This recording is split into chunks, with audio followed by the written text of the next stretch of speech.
कहानी की शुरुआत होती है एक बेहद खूबसूरत लड़की जूनिया से। जूनिया के पास सब कुछ था।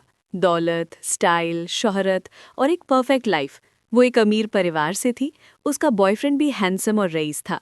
उसकी कुछ करीबी सहेलियां थीं जो हर वक्त उसके साथ रहती थी। बाहर से देखने वालों को लगता था कि जूनिया की जिंदगी किसी सपने से कम नहीं। लेकिन कभी कभी इंसान की सबसे बड़ी दुश्मन उसकी अपनी असुरक्षा बन जाती है। एक सुबह जूनिया इंस्टाग्राम खोलती है और देखती है कि उसकी तस्वीरों पर अजीब कमेंट आ रहे हैं। कोई लिखता है, पहले जैसी खूबसूरत नहीं रही।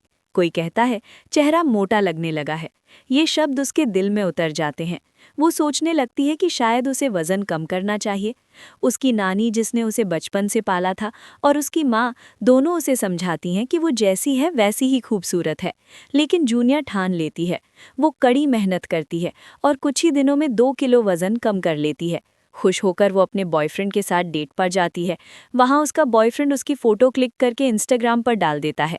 लेकिन कहानी यहीं फिर से टूट जाती है। लोग फिर वही बातें लिखने लगते हैं। उसकी सहेलियाँ भी मजाक में तंज कसती हैं, थोड़ा कम खाया करो, मिठाई छोड़ दो। एक सहेली उसे फेशियल लिफ्टिंग करवाने की सलाह देती है। शुरू में जूनियर डरती है, लेकिन बार बार कहने पर वो मान जाती है। वो डॉक्टर जोए के क्लिनिक जाती है और ट्रीटमेंट शुरू कराती है। कुछ दिनों बाद एक सुबह जब वो शीशे के सामने खड़ी होती है तो उसकी सांस थम जाती है। उसका चेहरा बुरी तरह सूजा हुआ था। डॉक्टर बताते हैं कि उसकी स्किन ने एलर्जिक रिएक्शन दिया है और अब उसे कम से कम 1 साल तक इलाज कराना होगा। यहीं से जूनिया की परफेक्ट लाइफ बिखर जाती है। उसकी सहेलियां उससे दूरी बना लेती है। बॉयफ्रेंड बहाने बनाकर कहता है कि उसे विदेश जाकर पढ़ाई पर ध्यान देना है और 1 साल का ब्रेक चाहिए। जूनियर टूट जाती है। वो सोशल मीडिया पर लिखती है, अब जब मैं खूबसूरत नहीं रही तो कोई मुझे प्यार नहीं करता। उसी पोस्ट पर उसे एक कमेंट मिलता है। एक अनजान यूजर उसे अगली डकलिंग नाम की वेबसाइट के बारे में बताता है, जहां ऐसे लोग हैं जो दर्द को समझते हैं। वो वहां अकाउंट बनाती है। पहली बार उसे लगता है कि वो अकेली नहीं है। उसी प्लेटफॉर्म से उसे एक डॉक्टर जोश के बारे में पता चलता है, जो शायद उसकी मदद कर सकता है। वो अपनी माँ से इजाज़त लेकर दूसरे शहर चली जाती है, इलाज और पढ़ाई दोनों के लिए। नई जिंदगी शुरू होती है। अब जूनिया खुद को यूनन कहती है। वो हमेशा चेहरे पर स्कार्फ बांधकर रखती है ताकि कोई उसे पहचान न सके। यूनिवर्सिटी में उसकी मुलाकात होती है सूहा से, एक सिंपल, हैंडसम लेकिन बहुत सच्चा लड़का। सूहा मिडिल क्लास परिवार से था। पढ़ाई, किराया और फीस सब कुछ खुद संभालता था।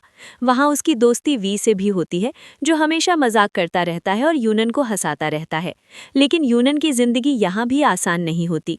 उसके रूममेट्स उसकी शक्ल को लेकर पीठ पीछे बातें करते हैं। एक दिन सबके सामने उससे स्कार्फ हटाने को कहा जाता है। डरते डरते यूनन स्कार्फ उतारती है। पूरा हॉल सन्न रह जाता है। लोग उसका मजाक उड़ाते हैं, लेकिन तभी सूहा उसके लिए खड़ा हो जाता है। वो सबको रोकता है और कहता है, किसी को बदसूरत कहने का तुम्हें कोई हक नहीं। यहीं से यूनन को पहली बार लगता है कि शायद वो फिर से खुद पर भरोसा कर सकती है। धीरे धीरे यूनन अपनी नई जिंदगी में ढलने लगती है। पढ़ाई में अच्छा करती है, इलाज असर दिखाने लगता है। लेकिन फिर एक सच्चाई सामने आती है। सुहा की गर्लफ्रेंड ननिंग उसे धोखा दे रही थी। वो एक अमीर लड़के से शादी करना चाहती थी, जिसे उसके माता पिता पसंद करते थे। सुहा टूट जाता है। वो प्यार करता था, लेकिन उसके पास पैसे नहीं थे। ननिंग उसे छोड़ देती है। उसके बाद सुहा अचानक गायब हो जाता है। फोन बंद, कोई पता नहीं। यूनन उसे हर जगह ढूंढती है, मूवी स्टोर, कैंपस, पुराने ठिकाने, लेकिन कहीं नहीं मिलता। वक्त बीतता है। यूनन का चेहरा लगभग ठीक हो जाता है, लेकिन दिल में एक खालीपन रह जाता है। वो सोचती है, कुछ लोग हमें तोड़ने आते हैं और कुछ लोग हमें बदलने, और फिर बिना कुछ कहे चले जाते हैं।